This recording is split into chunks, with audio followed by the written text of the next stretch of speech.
STA TV Media Syiar Islam. Bismillahirrahmanirrahim. Alhamdulillah. Alhamdulillah hamdan katsira thayyiban mubarakan fih mubarakan alaih kama yuhibbu rabbuna wa yarda. Wa usalli wa usallim ala nabiyyina al-karim Muhammadin wa ala alihi wa ashabihi wa man tabi'ahum bi ihsanin ila yaumiddin. Saudara-saudaraku kaum muslimin dan kaum muslimat, pendengar radio Syiar Aceh 96,1 FM dan juga radio Kans yang ada di kota Langsa dan radio As-Sunnah yang ada di kota Takengon. Alhamdulillah pada pagi hari ini Allah Subhanahu wa taala kembali mempertemukan kita. Tidak lain ya, kita ingin menggali mutiara-mutiara indah dari ayat-ayat suci Al-Qur'anul Karim. Yang mudah-mudahan kita menjadi orang-orang yang disifati oleh Allah Subhanahu wa taala dalam Al-Qur'anul Karim. Alladzina idza, Allah mengatakan, innamal mu'minuna alladzi idza dzukirallahu wajilat qulubuhum wa idza tuliyat alaihim ayatuhu zadatuhum imana. Hanya saja orang-orang beriman, ketika disebut nama Allah Subhanahu wa taala bergetar hati-hati mereka, dan ketika mereka dibacakan ayat-ayat Allah maka bertambahlah keimanan mereka kepada Allah Rabbul Alamin. Tidak ada sesuatu yang paling berharga di dalam kehidupan seseorang menyongsong kematiannya lebih daripada membekali diri dengan keimanan dan ketakwaan. Wa tazawwadu fa inna khairaz zadi taqwa. Berbekalah kalian, dan sebaik-baik bekal adalah ketakwaan kepada Allah Subhanahu wa taala. Dan sebaik-baik bekal adalah mentadabburi ayat-ayat suci Al-Qur'an, dan kemudian kita berusaha untuk mempraktekkan dalam kehidupan kita sehari-hari. Rasulullah menyebutkan dalam hadisnya, khairukum man ta'allama al-Qur'ana wa 'allamah. Sebaik-baik kalian adalah orang-orang yang mereka mempelajari Al-Qur'an dan mengajarkannya. Para hadirin dan hadirat rahimani wa rahimakumullah, pada pertemuan yang lalu kita sudah membaca surat Al-Baqarah di ayat 128. Maka pada pagi hari ini kita membaca surat Al-Baqarah ayat setelahnya, masih berkaitan dengan apa yang telah kita sebutkan pada pertemuan yang lalu, di mana Nabi Ismail dan Nabi Ibrahim alaihissalam berdoa kepada Allah, Rabbana wa ba'ath fihim rasulan minhum yatlu alaihim ayatik wa yu'allimuhumul kitaba wal hikmata wa yuzakkihim innaka antal azizul hakim. Ya Rabbana, wahai Rabb kami, wa ba'ath fihim rasulan, utuslah kepada mereka, di tengah-tengah mereka seorang rasul, yang rasul tersebut dari golongan mereka sendiri, yang rasul tersebut membacakan kepada mereka ayat-ayat engkau dan mengajarkan kepada engkau Alkitab dan hikmah dan mensucikan engkau. Innaka antal azizul hakim, dan sesungguhnya engkau hai Allah yang maha kuat lagi maha perkasa, maha perkasa lagi maha hakim. Para hadirin hadirat sahabat pendengar radio Syiar Aceh dan Kans dan juga radio As-Sunnah rahimani wa rahimakumullah, di sini disebutkan oleh Syekh Muhammad bin Shalih Al-Utsaimin rahimahullah, daruratun nas ila bi'tsir rasul, kebutuhan yang sangat mendesak untuk manusia diutusnya kepada mereka seorang rasul. Karena rasul itu berfungsi yang paling utamanya adalah menyentuh hati manusia. Adapun seorang pedagang, ya, dia hanya menyentuh fisiknya manusia saja. Tapi para nabi, para rasul, dan pengikut dari nabi dan rasul tersebut, mereka menyentuh hati. Dan hati merupakan mahkota kehidupan seorang manusia, yang apabila baik hati tersebut, maka akan baik seluruh anggota tubuhnya. Karena kalau seandainya sesuatu yang ada di tangannya itu sangatlah banyak, fisik badannya juga sehat, tetapi ketika hatinya rusak, ketika hatinya jauh, ketika hatinya tidak tersentuh, maka di situ tidak akan bermanfaat kuatnya fisik yang dia miliki. Maka Allah Subhanahu wa taala, maka Nabi Ibrahim dan Nabi Ismail berdoa kepada Allah Subhanahu wa taala, diutus kepada mereka seorang rasul yang fungsi rasul tersebut menyentuh hati. Karena ketika hati tersebut telah tersentuh, maka badan itu juga akan memberikan manfaat. Ketika badan baik, maka badan tersebut tidak akan mengganggu orang. Ketika badan itu baik, badan itu tidak mentolimi orang. Ketika badan itu baik, juga dia tidak memudaratkan dirinya. Sebagaimana yang telah kita sebutkan tadi. Dan di antara menunjukkan bahwasanya Nabi itu sesuatu perkara yang sangat penting. Nabi Ibrahim dan Nabi Ismail alaihissalam berdoa kepada Allah Subhanahu wa taala agar diutus dari kalangan mereka seorang rasul.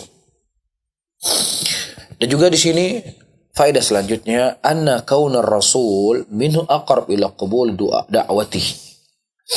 Di qauli ta'ala rasulan minhum.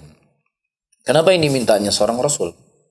Karena ketika rasul yang diutus oleh Allah Subhanahu wa taala, maka akan lebih mudah untuk diterima kalau rasulnya itu dari kalangan mereka sendiri. Dan ini sudah menjadi hal lumrah ya di kalangan kita para hadirin dan hadirat rahimani wa rahimakumullah. Kalau misalnya ibaratnya kita di Aceh Asolo, ya Asolo penduduk asli. Jadi ketika pribumi, ketika penduduk asli yang menyampaikan dakwah itu kan mudah, lebih mudah diterima.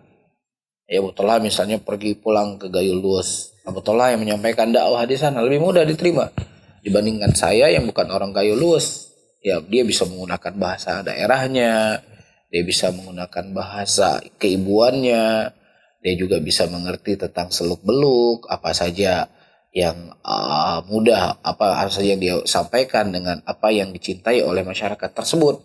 Ya, makanya para Nabi Ibrahim dan Nabi Ismail berdoa kepada Allah diutuskan kepada mereka seorang rasul dari kalangan mereka. Ya, makanya Nabi-Nabi Bani Israel diutus oleh Allah kepada Bani Israel. Iya. Nah, kemudian disebutkan di sini li'annahum ya'rifunahu, karena mereka mengenal, dia kenal bapaknya, dia kenal ibunya, dia kenal kakeknya, dia kenal neneknya, dia tahu rumahnya di mana.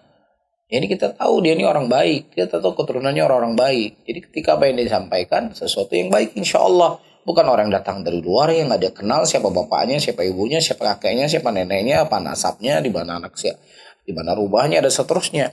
Dan ini akan sulit ya orang untuk menerimanya. Ya. Kemudian sebagaimana Allah mengatakan dalam ayatnya, ma dhalla sahibukum wa ma ghawa. Tidaklah sahabatnya kalian ini itu sesat. Jadi ketika Allah Subhanahu wa taala mengutus seorang rasul dari kalangan mereka sendiri yang mereka tahu seluk-beluknya, tahu sejak kecilnya gimana, Allah mengatakan sahibukum. Allah nggak katakan nabinya kalian, tapi teman kalian, ini sahabat kalian. Dia terus sudah hidup bersama kalian. Kalian ngerti dia. Dia nggak pernah berbohong. Ya, kenapa kemudian kalian menolaknya? Kenapa kalian tidak terima dakwahnya? Ya, jelas di sini ya. Dan ini adalah uslub yang luar biasa dari uslubul Quran. Ya, sebagaimana sudah sering kita sampaikan, Al-Quran ya tidak hanya memberikan konten A, B, C, D, halal, haram, tauhid, syirik, ya baik, tidak baik. Tapi Islam juga, tapi Al-Quran juga berbicara bagaimana cara berkomunikasi. Ya, Allah mengatakan ma dhalla sahibukum. Yaitu ketika diidhafahkan sahib itu kepada mereka, yakni sahibukum alladzi ta'rifunahu, yang kau mengetahuinya, wa ta'rifuna rajahata aqlihi, dan kau juga mengetahui tentang cerdasnya akalnya, wa ta'rifuna amanatahu, dan kau juga telah mengetahui amanahnya dia. Ma dhalla wa ma ghawa. Dia tidak sesat dan dia tidak memberikan hal yang jelek. Kalian tahu semuanya itu. Kalian lakopi dia sebagai Al-Amin. Iya, nah oleh karena itu teman-teman semuanya, para hadirin dan hadirat rahimani wa rahimakumullah, disinilah kita harus membekali diri kita dengan akhlak. Karena manusia itu akan tahu kita dengan akhlak yang nampak dari kita. Sebelum kita menyampaikan ayat Quran, sebelum kita menyampaikan hadis, sebelum kita menyampaikan ucapan para ulama, manusia melihat itu zahirnya kita. Bagaimana zahirnya kita? Itulah yang mereka terima. Nah, kalau seandainya zahirnya kita, ya para hadirin dan hadirat rahimani wa rahimakumullah, itu baik, bagus, maka insya Allah apa yang kita sampaikan itu semuanya juga akan memberikan kebaikan untuk diri kita semuanya, untuk orang lain dari dakwah yang kita sampaikan. Jadi penting. Jadi ketika ada orang nanti menolak dakwah, ya memang penolakan dakwahnya itu bukan kembali kepada kepribadiannya kita, tapi kembali kepada memang dia berat untuk menerima dakwah itu sendiri karena dia tidak sanggup menerima kebenaran. Ya, musyrikin jelas nyata. Mereka menolak dakwah Rasulullah Sallallahu Alaihi Wasallam bukan karena perangainya Rasul. Mereka menolak dakwahnya Rasulullah murni dikarenakan ajarannya Rasulullah menyelisih dari ya seruan-seruan sesat dan kufurnya mereka. Jelas. Nah, oleh karena itu para ulama salaf terdahulu yang pertama kali mereka ajarkan kepada anak-anak mereka, murid-murid mereka adalah akhlak mereka. Oleh karena itu, para hadirin dan hadirat rahimani wa rahimakumullah, ini merupakan PR untuk kita semuanya. PR untuk kita semuanya. Iya, dan ketika kita menyadari saya dan kita semua menyadari, ya ada hal-hal yang mungkin kita perlu belajar menggali kembali bagaimana akhlak Nabi kita Muhammad sallallahu alaihi wasallam yang terkadang ini kurang diminati oleh kita sebagai seorang penuntut ilmu. Kita kurang memahami hal yang seperti ini. Padahal dari menunjukkan pentingnya akhlak ini, Nabi kita Muhammad SAW dari semenjak kecilnya, sebelum beliau diangkat sebagai Rasul, beliau telah dijaga oleh Allah Subhanahu wa Ta'ala. Kalau seandainya Rasulullah dijaga oleh Allah agar selalu memberikan akhlak yang baik, nah kita kira-kira sudah perlu nggak menjaga diri kita dengan akhlak yang baik tersebut? Tentunya ketika kita berbicara ini, kita berbicara pada diri kita sendiri. Karena kalau kita melihat akhlak kehidupan Nabi kita SAW, disitulah kita akan baru sadar ternyata kita sangat jauh dari akhlak Nabi kita Muhammad SAW. Dan juga di sini para hadirin, anna Rasul ja'ala Allah Subhanahu wa ta'ala fi minal khair ayatul ayat wa yu'allimul kitab wa yu'allimul hikmah liqauli ta'ala yatlu alaihim ayatik wa yu'allimuhumul kitab wal hikmah. Sesungguhnya para Rasul dijadikan oleh Allah Subhanahu wa Ta'ala di dalamnya kebaikan yang dimana Rasul tersebut akan membacakan ayat Allah, mengajarkan kepada mereka kitab, mengajarkan kepada mereka hikmah. Dan tidak ada sesuatu yang paling bermanfaat seperti yang telah kita sebutkan tadi di awal kajian, para hadirin dan hadirat rahimani wa rahimakumullah, lebih dari mengajarkan kitab Allah, lebih membacakan ayat-ayat Allah, karena itu akan memberikan kebaikan untuk dunia dan akhirat mereka.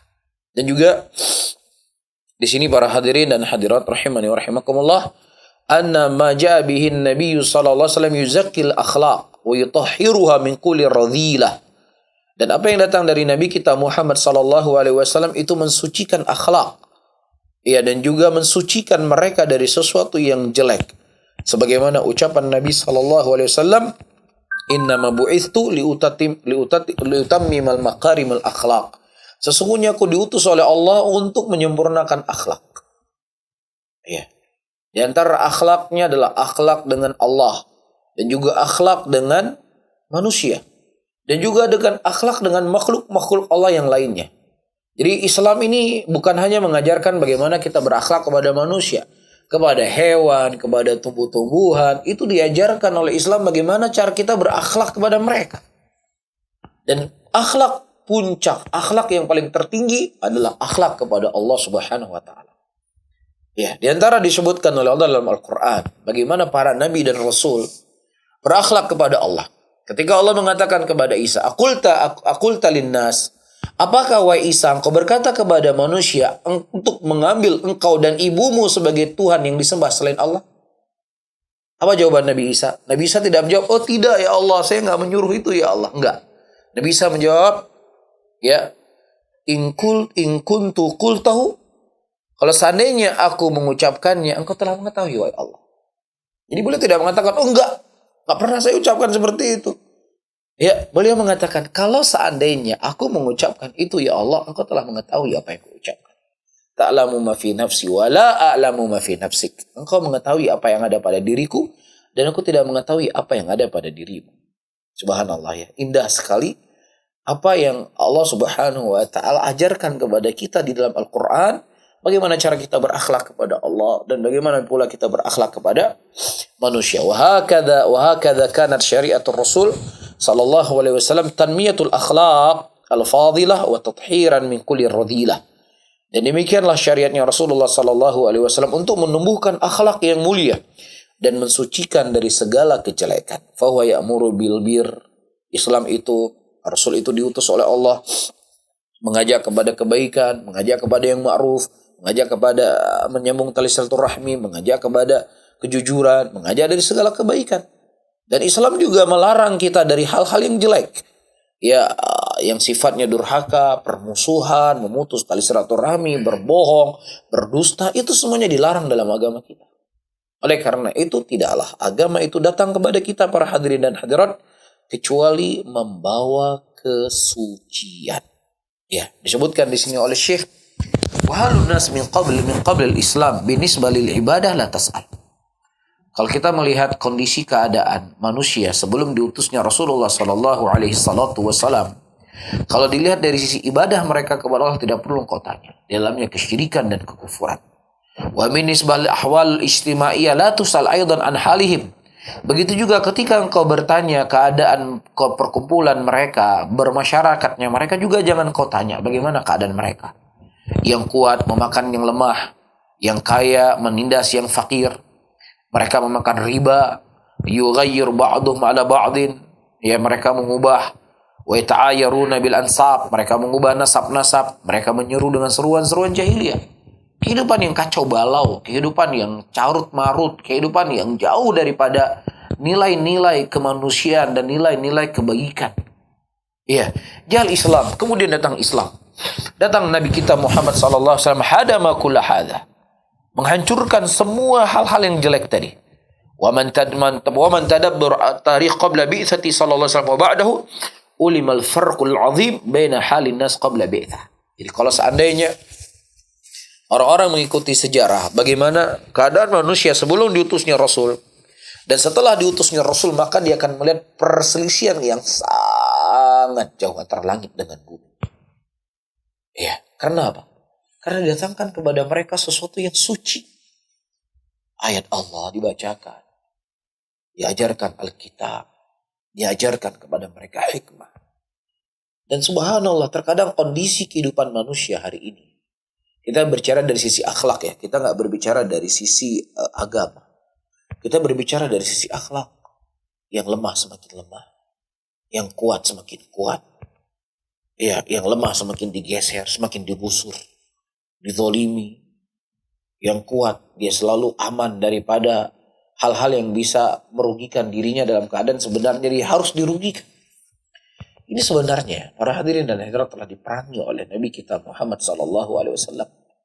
Apa kata Nabi kita sallallahu alaihi wasallam di dalam hadisnya? Falaysa minna man lam yarham saghirana wa la yukhir kabirana. Bukan dari golongan kita. Orang-orang enggak menyayangi anak kecil. Anak kecil salah satu yang disebutkan karena dia lemah. Ya, dan juga tidak memuliakan orang tua di antara kita, di antara kalian. Iya, begitu juga Nabi Shallallahu Alaihi Wasallam menyebutkan di antara hal tanda akhlak kebaikan seseorang adalah peduli kepada orang lemah, peduli kepada anak yatim. Ya, di antara hal peduli kepada anak yatim dipegang kepalanya mereka, diusap-usap kepala anak yatim, itu kata Rasulullah bagian dari keimanan. Ya, anak yatim salah satu bagian yang disebutkan oleh Allah, oleh Rasulullah adalah orang-orang yang lemah. Makanya Nabi kita juga sallallahu alaihi wasallam sebelum beliau meninggal, apa yang beliau berikan wasiat? Beliau memberikan wasiat, hati-hati kalian dengan budak kalian. Hati-hati dengan budak kalian. Budak diingatkan oleh Nabi. Ya, bukan kalian hormati orang kaya, kalian hormati pembesar kalian. Tapi yang Rasulullah ingatkan, hati-hati dengan budak kalian. Kenapa Rasulullah berpesan? Karena budak orang yang lemah. Dia bukan orang yang merdeka. Karena kelemahannya ditakutkan nanti orang akan menzaliminya. Maka itu yang diingatkan oleh Nabi SAW. Begitulah keindahan agama Islam. Yang tadinya budak, jangankan budak, wanita saja yang merdeka, mereka tidak perlakukan dengan baik. Ya, begitu juga laki-laki yang lemah, mereka juga tidak perlakukan dengan baik. Semakin ditindas ketika dia lemah. Yang miskin semakin tidak dianggap sebagai manusia. Tapi semuanya itu subhanallah, ya, dihapus dengan datangnya Nabi kita Muhammad sallallahu alaihi wasallam. Dan juga di sini para hadirin, anna hadhihi syariah kamilah litadamman risalat Nabi sallallahu alaihi wasallam li hadhihi al-ma'ani al-jalilah mimma yadullu ala kamal syariatih. Ini menunjukkan kepada kita syariatnya Allah adalah syariat yang sempurna. Karena syariat Allah tidak hanya berbicara dari konsep ubudiyahnya seorang hamba di masjid, dia salat, ataukah hanya sekedar haji atau sekedar puasa. Tapi Islam juga mengatur sendi-sendi kehidupan manusia secara mendetail. Secara mendetail. Coba kita baca buku fikih para ulama. Pembahasan melayani tamu. Pembahasan berbuat baik kepada tetangga. Secara detail dibahas di sana. Ya, tamu harus dilayani wajib 1 hari. Adapun hari kedua, hari ketiga, maka itu hukumnya sunnah. Maka setelahnya tamu jangan merepotkan lagi pemilik rumah. Kan gitu. Subhanallah ya, indah sekali sebenarnya ajaran Islam ini. Jadi si tamu, orang pemilik rumah, Anda sebagai pemilik rumah, layani tamu Anda. Dan si tamu juga jangan sampai, kan saya kan tamu, iya betul kamu tamu, tapi hak kamu itu 1 harinya wajib, 2 harinya sunnah. Dan hari setelahnya jangan lagi merepotkan kata pemilik rumah. Kecuali kalau seandainya memang itu kerabat dekat, ibu dengan anak, anak dengan ayah, atau yang semisalnya. Tapi kalau cuma saudara atau kan teman, kadang itu berat buat seseorang. Karena dia punya kehidupan privasinya di rumahnya, dia ada hal yang ingin dia buat, dan lain sebagainya. Maka subhanallah ya, ada balance, ada keseimbangan. Pemilik rumah melayani tamu, yang tamu juga harus tahu diri. Ya begitu juga kalau Islam berbicara hutang piutang, itu juga luar biasa. Ya orang yang berhutang, di awal dia berhutang, dia berniat hutangnya itu harus dibayar. Dengannya Allah akan mudahkan dia untuk membayar hutang. Ya ketika dia sudah punya hutang, dia segera bayar hutangnya, jangan diakhir-akhirkan. Begitu juga orang yang dia punya uang menghutangkan kepada orang lain dan ternyata dia tidak sanggup membayar hutangnya, ya udah ditunggu dulu sampai kapan dia punya uang. Subhanallah ya. Jadi para hadirin dan hadirat, tentunya ini bukan permasalahan yang sedang kita bahas di hari ini, namun dengannya kita akan melihat bagaimana keagungan agama Allah Subhanahu wa taala, bagaimana kesempurnaan yang diajarkan dalam Islam itu sendiri. Dari segala sendi-sendi kehidupan kita akan melihat kesempurnaan. Oleh karena itu, kenapa terkadang kehidupan manusia hari ini carut marut? Kehidupan manusia hari ini dalam keadaan ya seperti kita ketahui. Karena jauhnya mereka dengan Al-Quran. Jauhnya mereka untuk mempelajari Al-Quran. Dan jauhnya mereka untuk tadaburi daripada makna-makna dari hukum-hukum Allah Subhanahu wa taala dalam Al-Quran itu sendiri. Wallahu taala alam bisawab. Mungkin ini materi yang kita sampaikan. Insyaallah kita buka sesi tanya jawab sebatas kemampuan yang kita ketahui. Iya. Taala alam bisawab. Baik para pendengar di mana saja berada, juga pemirsa STA TV yang menyaksikan siaran di hari ini, kita akan memasuki di sesi tanya jawab. Bagi para pendengar yang ingin menyampaikan pertanyaan, silakan kirimkan ke 0852 1414 2314 melalui SMS ataupun WhatsApp. Atau bisa juga menghubungi kami via telepon di 0852 7732 3266. Ustaz, sudah ada masuk pertanyaan ini melalui WhatsApp. Hamba Allah di Banda Aceh. Bismillah, Ustadz, apakah Luqmanul Hakim seorang nabi atau rasul yang kisah keluarga mereka disebutkan di dalam Al-Quran?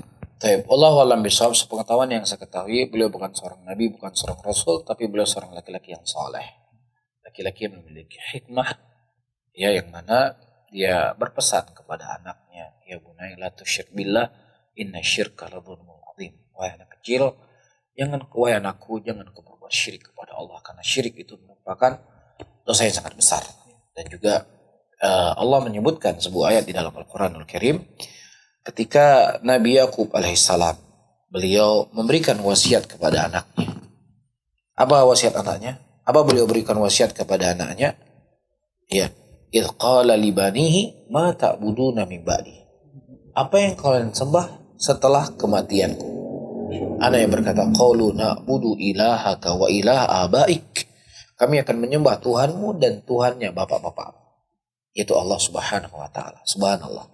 Di sini para hadirin dan hadirat menunjukkan kepada kita pentingnya pendidikan tauhid kepada anak-anak itu.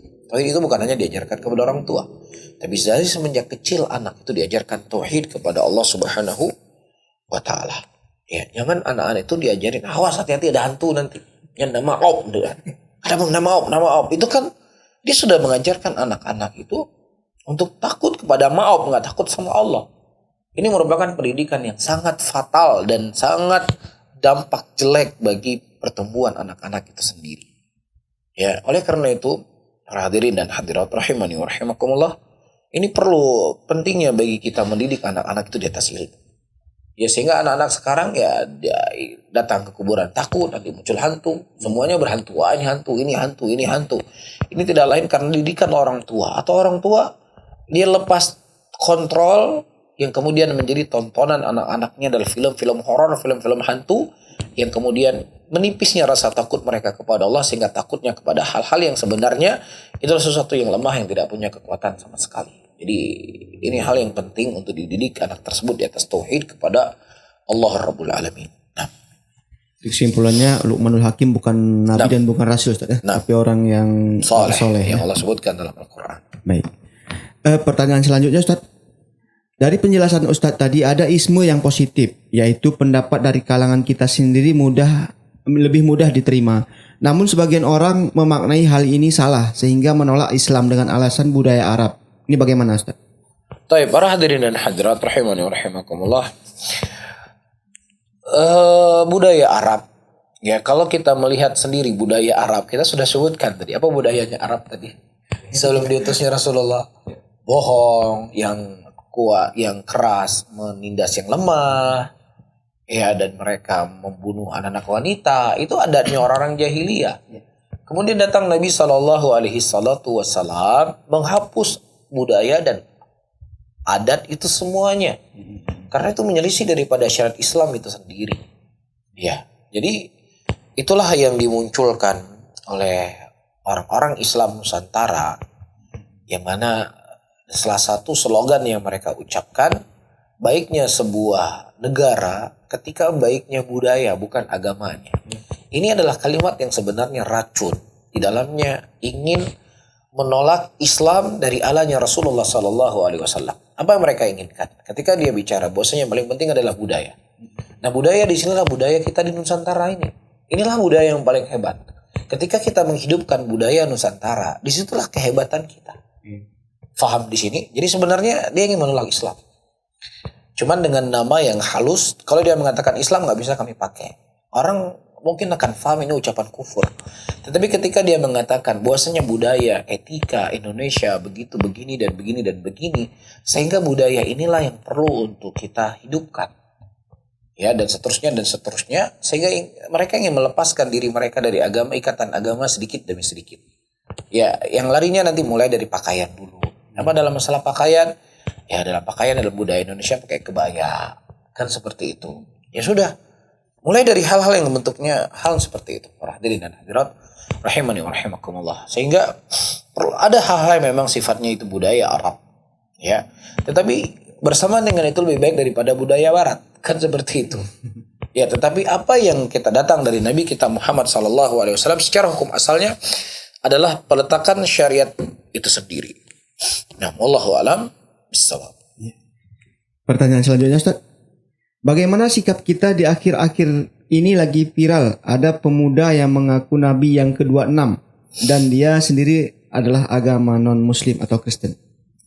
Para hadirin dan hadirat rahimahullah, ini sampah dari sampah-sampah yang nggak perlu untuk ditanggapi sebenarnya, karena semakin ditanggapi, ya sampah ini dia semakin bernilai, ya. Sampah nggak perlu untuk digubris, ya. Mudah-mudahan ya Allah Subhanahu wa taala menghancurkan ya sampah ini, atau kalau Allah berkehendak memberikan dia hidayah, dan orang-orang yang semisalnya bukanlah baru muncul, tetapi hari wafatnya Nabi SAW di negeri Yaman, ada seorang laki-laki bernama Aswad al-Insi mengaku sebagai nabi. Dan juga di zaman Nabi masih hidup ada seorang laki-laki bernama Musailamah al-Kadzdzab. Jadi dia langsung dilakabi sebagai al-Kadzdzab sampai ribuan tahun hari ini masih ketika disebut Musailamah al-Kadzdzab, pendusta. Ya, tidaklah ini sampah dari sampah yang terkadang tujuannya sengaja dimunculkan untuk mengganggu ibadah muslimin. Baik saudara-saudaraku muslimin.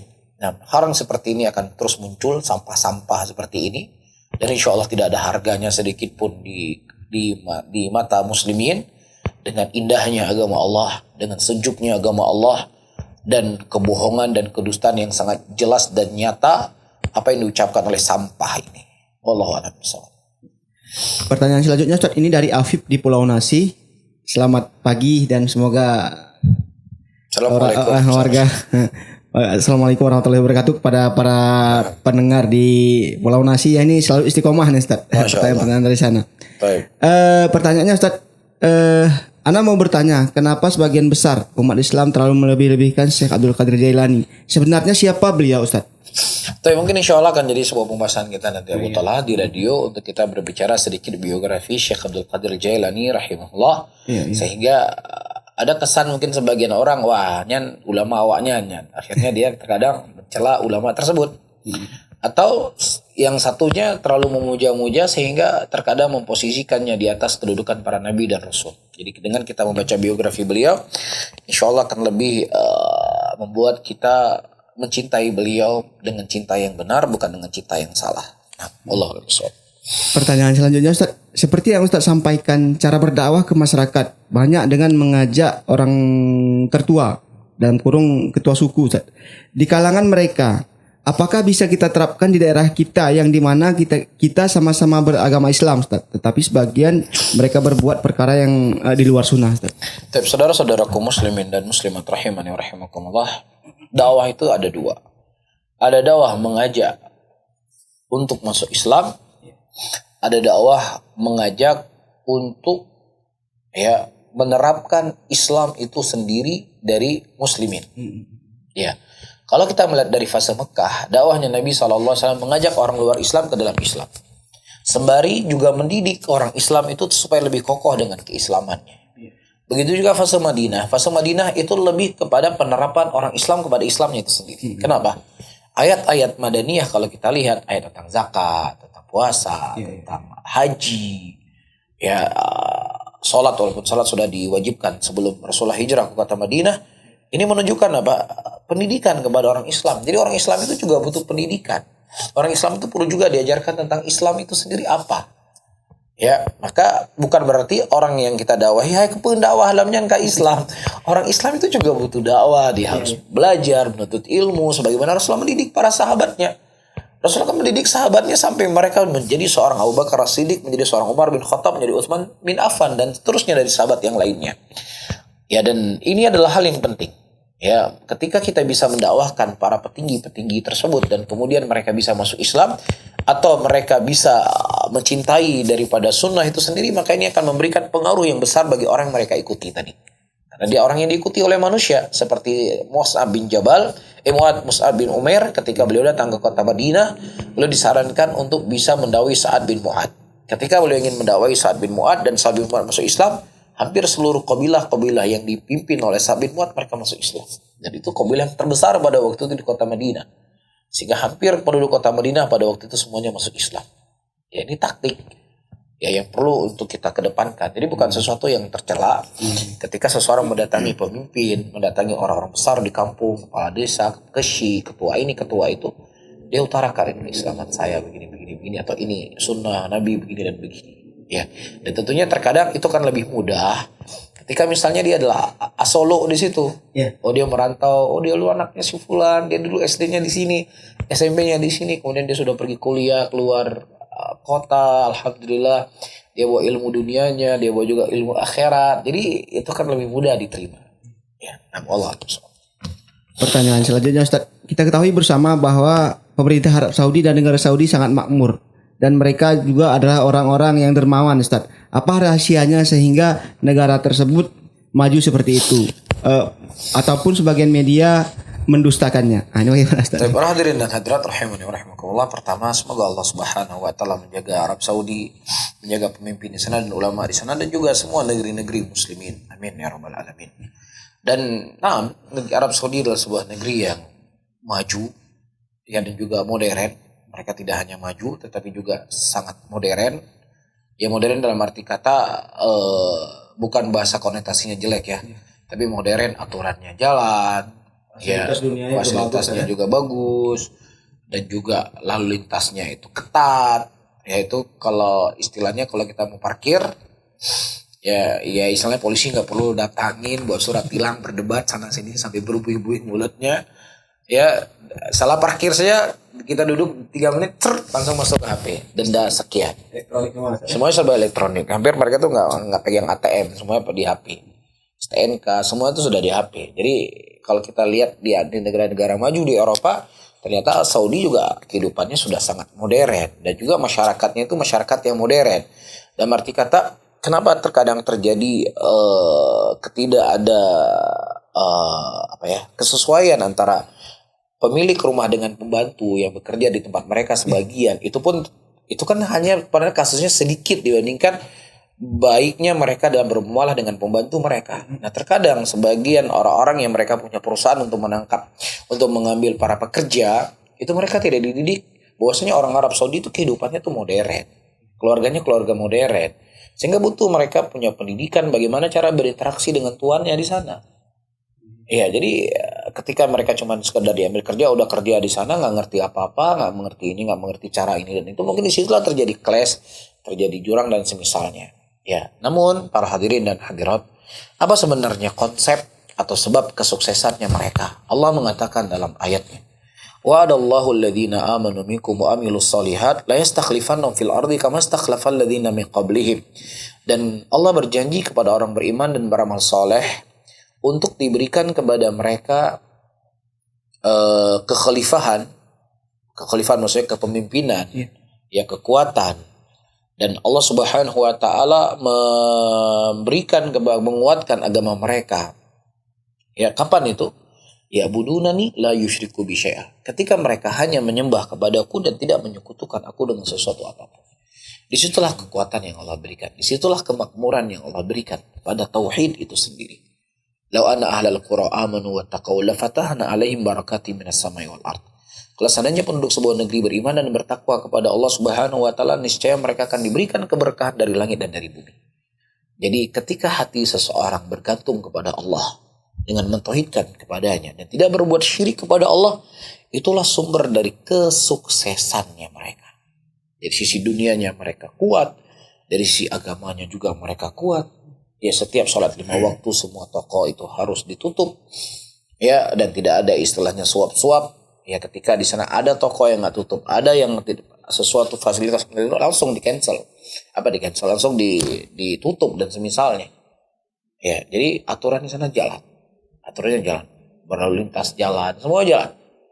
Ya, wallahu a'lam. Pertanyaan selanjutnya, Ustaz. Apakah benar di kalangan masyarakat merayakan Nuzul Quran, Ustaz? Apakah ini ada syariatnya? Tapi wallahu a'lam bishawab, para hadirin dan hadirat rahimani wa rahimakumullah, yang sebatas saya ketahui, Al-Quran adalah orang yang sangat dicintai oleh Rasulullah sallallahu alaihi wasallam dan para sahabatnya, dan bersamaan dengan itu kita tidak mendapatkan nas dari mereka mewujudkan cinta mereka dengan Al-Quran seperti yang disebutkan tadi. Wallahu a'lam bishawab.